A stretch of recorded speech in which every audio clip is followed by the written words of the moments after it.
First lecture के बाद जैसा कि हमने आपको कहा था फर्स्ट लेक्चर के एंड में कि हम आपको कुछ बहुत ज़्यादा इम्पॉर्टेंट पॉइंट कार्बोनिल स्ट्रक्चर के बारे में हम आपको ब्रीफ करेंगे। तो ये जो सेकेंड लेक्चर है ये कार्बोनिल कंपाउंड के उन स्ट्रक्चर्स को लेकर है।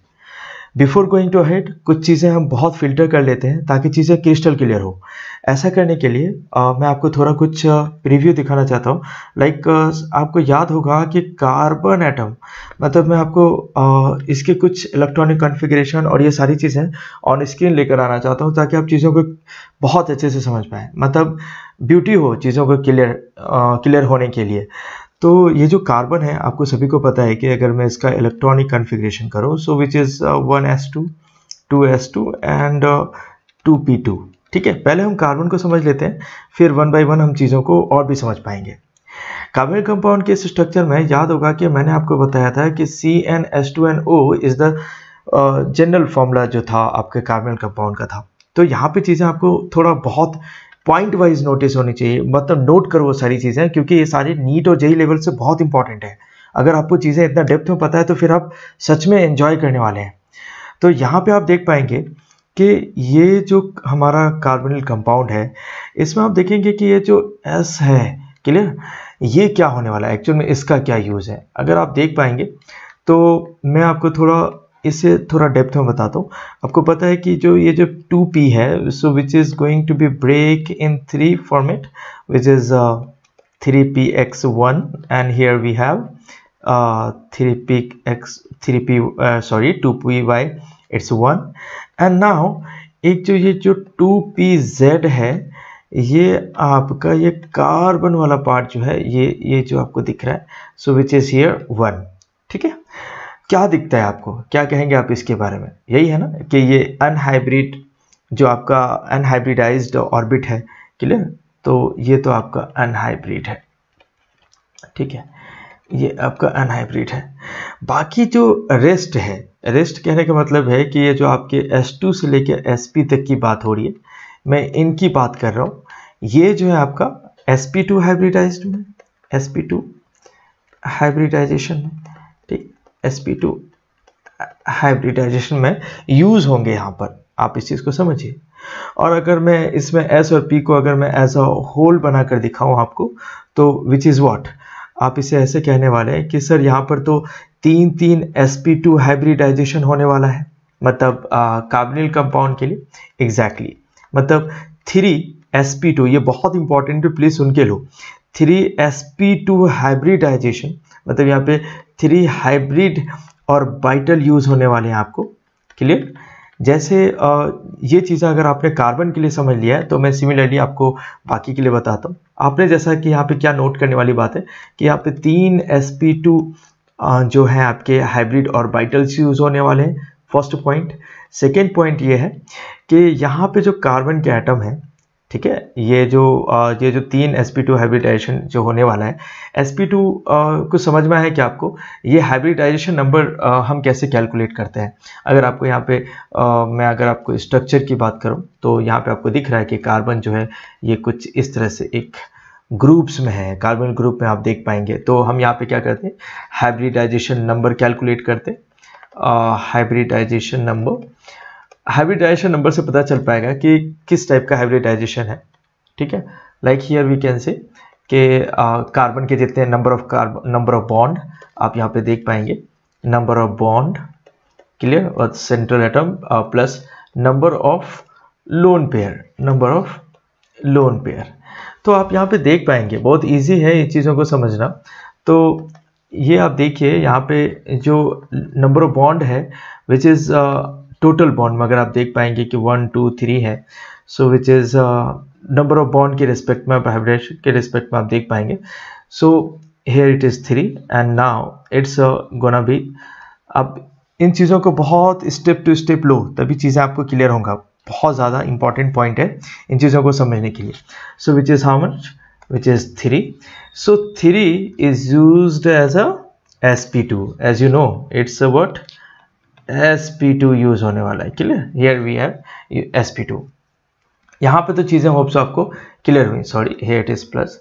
तो ये जो 3 है विच इज़ हियर व्हाट, अब यहाँ पे आप देखें कि ये जो sp2 है इसका मतलब कि कार्बन 3 बॉन्ड बनाएगा exactly with 3 atoms. Clear, with 3 atom. वो कौन से हैं 3 एटम, ये चीज़ें इंपॉर्टेंट है आपको जानना। वो 3 एटम कौन है, ऑफकोर्स ये चीज़ें आप समझिए। तो ऑफकोर्स यहाँ पे आपको 2 बॉन्ड तो वो ऑक्सीजन के साथ बना ले रहा है, वन एक sigma, another one is pi bond. And similarly एक हाइड्रोजन के साथ भी है, अगर वो एल्डिहाइड में आप देखते हैं या फिर एल्काइल ग्रुप के साथ है, आप वो 1 बाय 1 चीज़ों को समझेंगे। तो ये तो था सिर्फ कार्बन के बारे में। Clear, it was all about carbon atom. चलिए चल के देखते हैं कि जो इनके साथ है ऑक्सीजन, उसके बारे में देखते हैं, तो चीज़ें फिर जाके बहुत ज़्यादा हद तक क्लियर हो पाएगा। Let's move towards oxygen. अगर आप ऑक्सीजन को देखेंगे तो here we can say its electronic configuration is what 1s2 2s2 और 2p4। मैं इसको बार बार बता रहा हूँ, ये मैं कार्बोनिल कंपाउंड के लिए बोल रहा हूँ, तो हाइब्रिडाइजेशन नंबर चेंज होता है डिपेंडिंग ऑन द, तो आप इस चीज़ को ना ही भूलें तो ज़्यादा अच्छा है। तो खैर यहाँ पे आप देख पाएंगे जो p ऑर्बिटल्स है विच इज़ व्हाट आप देख पाएंगे कि here it is 2px which is 2 and similarly 2py which is also 1 here 2p, और एक क्या हो जाएगा जो आपके 2pz है विच इज़ 1। यहाँ पे समझ में ये आता है कि ये जो आपके बॉन्ड है ऑक्सीजन, यहाँ पे क्या बना रहा है। ऑफ कोर्स इसमें यहाँ पे जो आपको देखने मिलेगा 2 sp हाइब्रिडाइज्ड ऑर्बिटल यूज हो रहे हैं बॉन्ड फॉर्मेशन के लिए, जिसमें आपका एक सिग्मा तो यूज हो जाएगा, है ना। 1 सिग्मा बॉन्ड बना लेगा वो किसके साथ, of course with carbon atom, जैसा कि मैंने आपको अभी कार्बन के लिए कहा था। और यहाँ पे अगर आप बोलें कि सर इसमें हाइब्रिडाइज की बात बताइए, तो मैं आपको बता दूं कि जो 2pz1 है विच इज़ व्हाट, ये एक अनहाइब्रिड है ना। अगर आपका GOC वगैरह बहुत अच्छे से क्लियर है तो आप शायद वहाँ से रिलेट कर पाएंगे, अनहाइब्रिड है।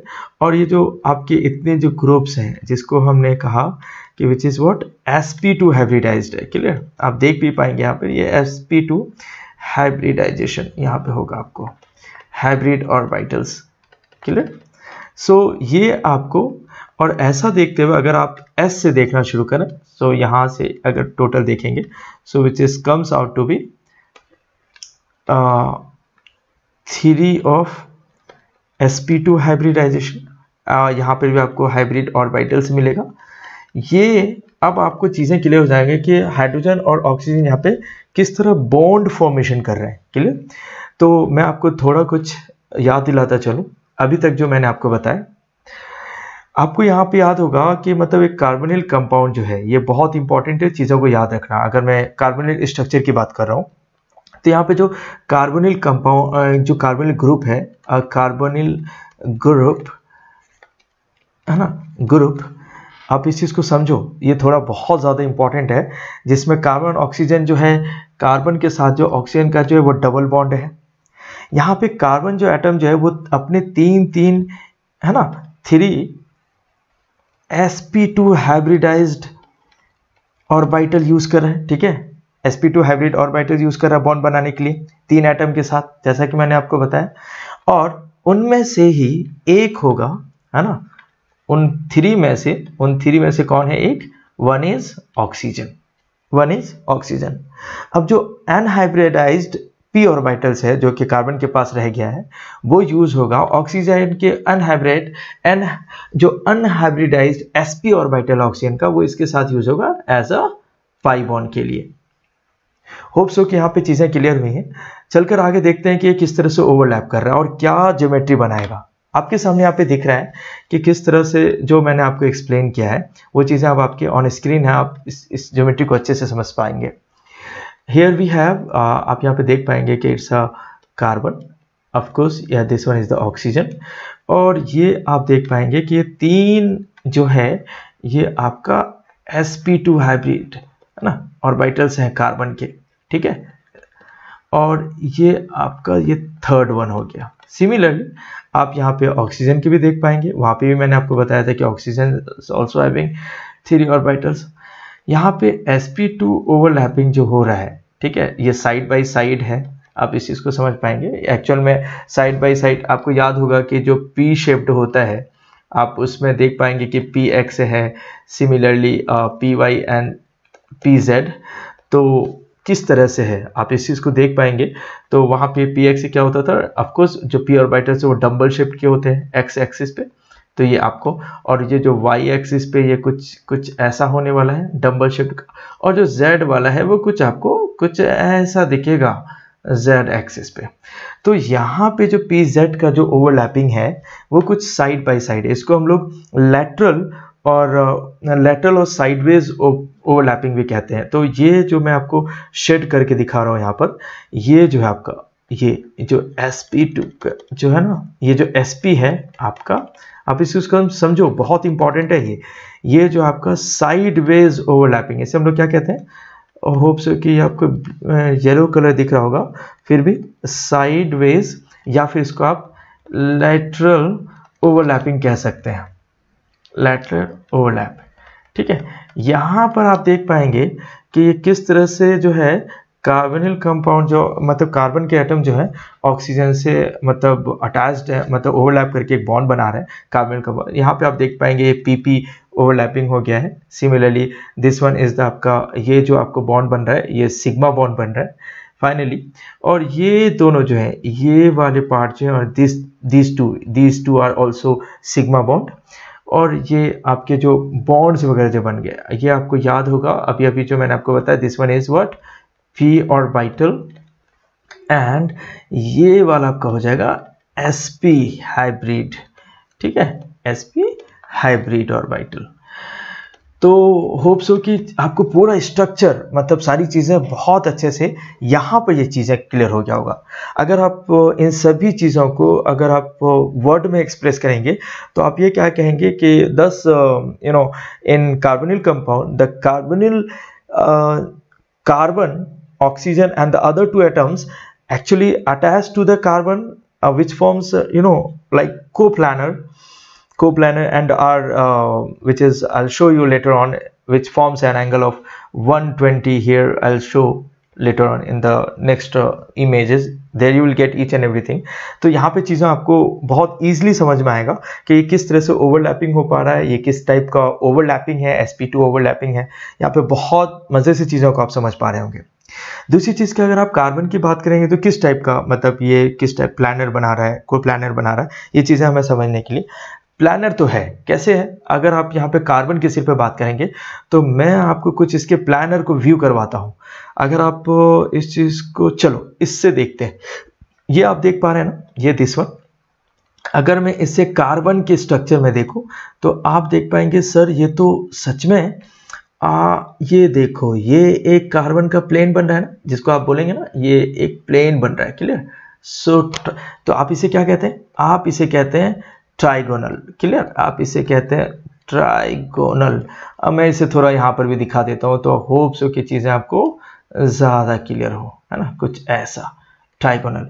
और बीच में चूंकि कार्बन एटम है तो ऑफकोर्स कार्बन यहाँ पर क्या होगा, इस वाले से कुछ इस तरह से अटैच होगा, हियर वी आर, है ना। तो ये आपको चूंकि ये प्लेन पे है तो आप इसे क्या कहेंगे, ट्राइगोनल प्लानर, है ना। सो कोई प्रॉब्लम नहीं है। ये कार्बन जो यहाँ पे कैसा बॉन्ड बना रहा है, कैसा स्ट्रक्चर बना रहा है, ट्राइगोनल ज्योमेट्री है इसका, ट्राइगोनल प्लानर ज्योमेट्री है, जिसे आप क्या कहेंगे, चूंकि ये दोनों ही तरफ बन रहा है, इस तरफ भी बन रहा है, आप यहाँ पे देख पाएंगे, ये कुछ इधर भी बन रहा है, तो आप इसे क्या कहेंगे, बहुत इंटरेस्टिंग। इसे आप कहने वाले हैं सर ये तो आप को प्लानर बना रहा है, एग्जैक्टली। तो इस वजह से इसकी ज्योमेट्री कैसी हो जाएगी, coplanar, clear, coplanar, very interesting. Hope so कि ये चीज़ें जो है अभी आपको ज्योमेट्री को लेकर बहुत हद तक चीज़ें क्लियर हुई होंगी। तो चलिए चल के आगे देखते हैं कि इस ज्योमेट्री को लेकर क्या क्या इसके कुछ फिजिकल पैरामीटर्स में कुछ चेंजेस आएंगे या नहीं, वो देखते हैं। ये उसका ही कुछ 3D व्यू है जहाँ पे आप देख पाएंगे कि किस तरह एनर्जी जो है बॉन्ड डिस्ट्रीब्यूशन, आपको पता है कि मतलब किस तरह से बॉन्ड डिस्ट्रीब्यूशन एंथैल्पी वर्क करता है, किस तरह पाई बॉन्ड ओवरलैपिंग हो रहा है। ये मैं आपको वो साइडवेज ओवरलैपिंग की बात कर रहा हूँ। यहाँ पे एक चीज़ बहुत इंपॉर्टेंट है, आपको मैं इस चीज़ को थोड़ा समझना पड़ेगा। मैं क्यों ना आपको इसे थोड़ा और भी डेप्थ में समझाऊँ कुछ इस स्ट्रक्चर में। यहाँ पे चीज़ों को समझो ज़रा, चूँकि कार्बन जो है, ये जो आपका कार्बन है और ये जो ऑक्सीजन है, इनकी इलेक्ट्रोनेगेटिविटी सेम नहीं है, ये आप जानते हैं, बहुत अच्छे से चीज़ें क्लियर हो चुकी हैं। इनके एक आप कार्बन का जो अगर आप इलेक्ट्रोनेगेटिव की बात करें, ऑफकोर्स ये 2.5 होता है, जबकि ऑक्सीजन जो है विच इज़ 3.5। तो ऑफकोर्स इस पे एक पार्शियल नेगेटिव चार्ज और इस पे पार्शियल पॉजिटिव चार्ज हो जाएगा। क्यों? है ना, यही होने वाला है, क्योंकि how you can express all this thing, you must say like because of the difference in the electronegativities of carbon and oxygen, as you can see here, है ना, as you can see here कि oxygen की electronegative बहुत ज़्यादा है। क्या हो जाएगा, अगर प्रैक्टिकली देखो तो यहाँ पे पाई इलेक्ट्रॉन की डेंसिटी ऑक्सीजन के अराउंड ज़्यादा बढ़ रही है, मतलब यहाँ पे क्लाउडिंग ज़्यादा हो रहा है इलेक्ट्रॉन का। Clear? So you can say the pi electron density around the oxygen is more at the oxygen that at carbon. So what would be the result? Result क्या होगा कि कार्बन और ऑक्सीजन के जो एटम्स होंगे वो as a partial दिखाएंगे कि पार्शियल कार्बन पॉजिटिव हो गया, क्योंकि ये ज़्यादा इलेक्ट्रोनेगेटिव है, ये ज़्यादा इलेक्ट्रॉन को अपनी तरफ अट्रैक्ट कर लेगा, तो ऑफकोर्स उधर इलेक्ट्रॉन की क्लाउडिंग हो जाएगी ज़्यादा, और जहाँ पे ज़्यादा नेगेटिव चार्जेस आ जाएंगे ऑफकोर्स। और आपको पता है कि इलेक्ट्रॉन जो देता है वो पॉजिटिव नेचर का होता है, तो यहाँ पे पार्शियल पॉजिटिविटी आ जाएगा। तो क्या समझ में आता है आपको? समझ में आया क्या कि अच्छा अब तो फिर यहाँ पे डायरेक्ट बोलो सर ये तो पोलैरिटी डेवलप हो गया इसमें। एग्जैक्टली सही समझा आपने। ये जो दो स्ट्रक्चर है ये बहुत इंपॉर्टेंट है। आप इसे यू कह सकते हैं कि we can use resonance structure like to symbolise to symbolize unequal sharing of the pi electrons। यहाँ पे क्या हो रहा है एक्चुअल में, ये बहुत इंपॉर्टेंट है, very important. Unequal sharing of pi electrons. Clear? Pi electrons, ये बहुत इंपॉर्टेंट है।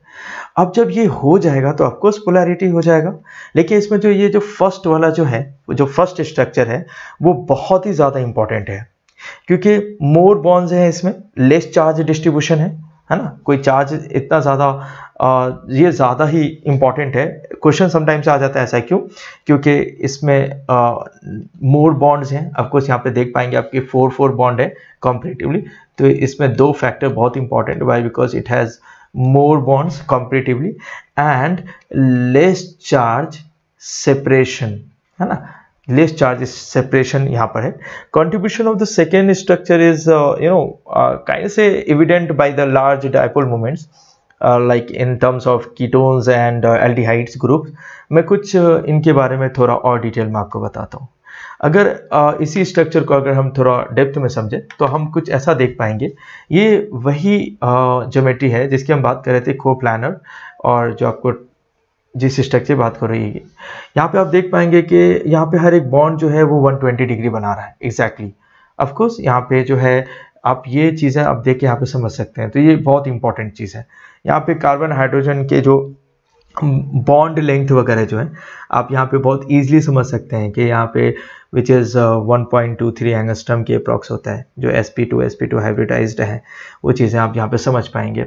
यहाँ पे जो डबल बॉन्ड है, ऑफकोर्स ये चूँकि डबल बॉन्ड है तो which is lump sum approx 1.23 angstrom के अप्रॉक्स है, ठीक है, जिसको तोड़ने के लिए आपको बहुत ज़्यादा एनर्जी लगेगा। So which is 178 kilo calorie in terms of per mole, इतना ज़्यादा लगने वाला है 178। अब जाहिर सी बात है छोटा है तो ज़्यादा बॉन्ड लेंगे। आपको पहले से भी पता है कि जो डबल बॉन्ड होते हैं वो शॉर्टर होते हैं, सॉरी वो ये डबल बॉन्ड जो होते हैं वो शॉर्टर होते हैं एज कम्पेयर टू सिग्मा, मतलब पाई बॉन्ड की बात कर रहे हैं हम यहाँ पर, ये जो होते हैं शॉर्टर होते हैं। तो ऑफकोर्स इनको तोड़ना ईजी है as compare to double bond, क्योंकि ये छोटे भी हैं डबल हैं तो डेफिनेटली इसको तोड़ना ईजी है। तो अगर मैं यहाँ पे बात करूँ, ये जो आपका ये जो बॉन्ड लेंथ है which is going to be 1.34 angstrom, और अगर आपने इसकी एनर्जी की बात की कि सर इसे तोड़ने में कितना जाएगा, so which is going to be lump sum 100। अब ज़्यादा एनर्जी तो लगना है नहीं, ऑफकोर्स ये वाली एनर्जी ज़्यादा होने वाली है। सो here it is on an average 146 kilo calorie पर मोल लगेगा। आप इसको बाद में इस किलो कैलोरी को जूल में कन्वर्ट कर सकते हैं। मैं आपको थोड़ा बस रिकॉल करवा दूं कि where 1 calorie is equal to 4184 joule होता है, या आप इसे इन शॉर्ट में 4.2 ये जूल को आप किलो जूल लिख सकते हैं यहाँ पर अप्रॉक्स, क्योंकि ये जो 184 से विच इज़ नियर अबाउट 4.2। तो यहाँ पे आप 1000 से डिवाइड करेंगे तो ऑफकोर्स वो जो आपका जो जूल है वो किलो में बदल जाएगा, किलो जूल। खैर यहाँ तक तो इसे आप कन्वर्ट कर सकते हैं अकॉर्डिंग टू किलो कैलोरी को आप कर सकते हैं। तो समटाइम्स एक क्वेश्चंस में पूछा जाता है तो वो चीज़ें क्लियर होनी चाहिए। बॉन्ड एंगल नहीं भूलना है आपको, बॉन्ड लेंथ नहीं मिस होना चाहिए। होप सो कि आपको यहाँ पे पाई बॉन्ड ओवरलैपिंग समझ में आया। थोड़ा चीज़ों को और भी समझते हैं कि ये थोड़ा एडवांस लेवल पे कि चीज़ें क्या मतलब किस तरह से चेंजेस होने वाली हैं।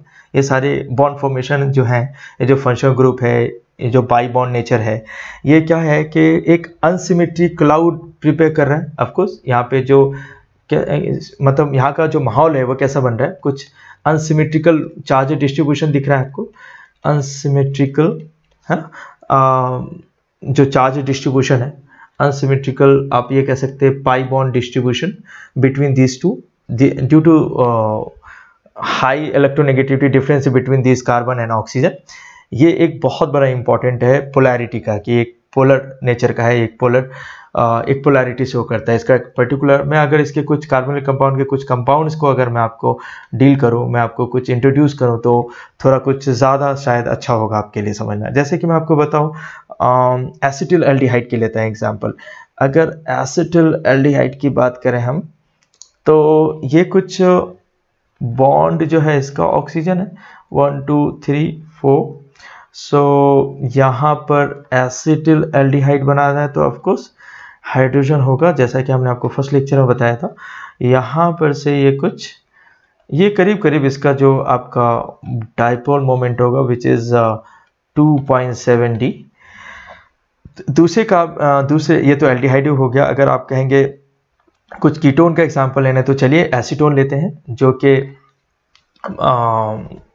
प्राइमरी डेरिवेटिव है सेकेंडरी अल्कोहल का। वहाँ से हम इसे जो रिड्यूस करके जो हमें मिलेगा बाई, तो वहाँ पे आप देख पाएंगे एसीटोन, हियर इट इज। तो इसका भी अगर आप डाइपोल मोमेंट देखेंगे so which is going to be approx 2.93, इतना ज़्यादा है एसीटोन का भी। सो एयर एसीटोन तो आप देखें कि ये बहुत ज़्यादा, ये आपको नेगेटिव है, this one is the partial positive. So एक बहुत मीनिंगफुल एक मोमेंट क्रिएट हो रहा है यहाँ पे पॉजिटिव नेगेटिव लेकर। तो ये बहुत इंपॉर्टेंट क्वेश्चन है, हर एक पॉइंट व्यू से बहुत ज़्यादा इंपॉर्टेंट है। तो यहाँ पे एक बहुत चीज़ें इंपॉर्टेंट आएगा, आप समझ के लो ये सारे कॉन्सिक्वेंसेस किस तरफ आपको लेके जा रहे हैं। ये आपको ये बताना चाह रहे हैं कि this polarisation of the carbonyl group contributes to the reactivities of ketones and aldehydes। यही वजह है, अभी आपको मैंने फर्स्ट वीडियो बताया था ना कि अच्छे सॉल्वेंट्स भी हैं, वो भी किसके, ऑर्गेनिक कंपाउंड के। आपको याद होगा ना ऑर्गेनिक कंपाउंड पोलर सॉल्वेंट में डिजॉल्व नहीं होते हैं, लेकिन ये चूंकि वो नॉन पोलर होते हैं, लाइक डिजॉल्व इन लाइक वाला कंसेप्ट आपको याद होगा। तो लेकिन आपको मैंने अभी पिछले वीडियो में मैंने आपको बताया कि वहाँ पे कार्बन कंपाउंड का मैंने टेक्सटाइल इंडस्ट्रीज में एज अ सॉल्वेंट में दिखाया मैंने आपको किस तरह यूज होता है। तो वहाँ पे एज अ सॉल्वेंट इसका हम बहुत ज़्यादा यूज कर रहे हैं towards it's reactive nature of polarity. In fact, the positive polarized carbon atom, the positive polarized of the carbon atom just act as a how electrophile। कभी नहीं भूलना इलेक्ट्रोफाइल। ये समटाइम्स से बहुत इंटरेस्टिंग क्वेश्चन बन जाता है कि पॉजिटिव जो है आपका वो किस तरह से बिहेव करेगा, ठीक है। और मीनवाइल अगर आप नेगेटिवली चार्ज ऑक्सीजन की बात करेंगे तो ये कैसे करेगा, it acts as a nucleophile. तो मतलब इस पे दोनों ही रिएजेंट अटैक कर सकते हैं depending on the polarity nature. Hopes हो कि यहाँ तक आपको चीज़ें ये पोलर मतलब ये जो कार्बोनिल कंपाउंड का जो स्ट्रक्चर है वो हर एक चीज़ बहुत प्रिसाइजली चीज़ें आप तक पहुँच गई हैं, ये क्लियर हो गया है। नेक्स्ट वीडियो में हम कार्बन के इस मतलब आइसोमेरिज्म की बात करेंगे। सब्सिक्वेंट फिर हम यूपेक नेमिंग सिस्टम एंड ऑल